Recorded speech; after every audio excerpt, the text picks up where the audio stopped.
திருப்பூரில் துப்பாக்கிகளுடன் பீகார் இளைஞர்கள் கைது செய்யப்பட்டிருக்கிறார்கள். மேலும் விவரங்களை செய்தியாளர் அருண்குமார் வழங்க கேட்கலாம். அருண்குமார், வணக்கம். முழு தகவல்கள் என்ன?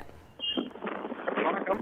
திருப்பூரில் கஞ்சா வேட்டைக்கு சென்ற பொழுது துப்பாக்கியுடன் 2 பீகார் மாநில இளைஞர்களை போலீசார் கைது செய்த சம்பவம் பெரும் பரபரப்பை ஏற்படுத்தியுள்ளது.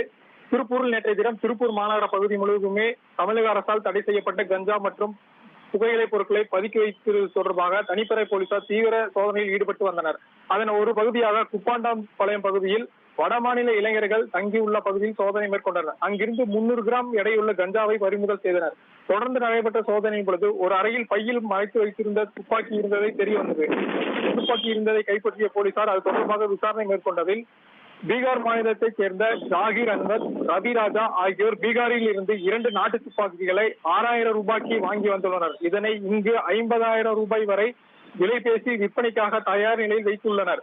துப்பாக்கியை கைப்பற்றிய போலீசார் இருவரையும் கைது செய்து தொடர்ந்து இங்கு யாருக்காக துப்பாக்கியை வாங்கி வந்தார்கள் என்பது குறித்து போலீசார் விசாரணை மேற்கொண்டு வருகின்றனர். கை துப்பாக்கியுடன் 2 பீகார் மாநிலத்தைச் சேர்ந்த இளைஞர்கள் கைது செய்த சம்பவம் பெரும் பரபரப்பை ஏற்படுத்தியுள்ளது.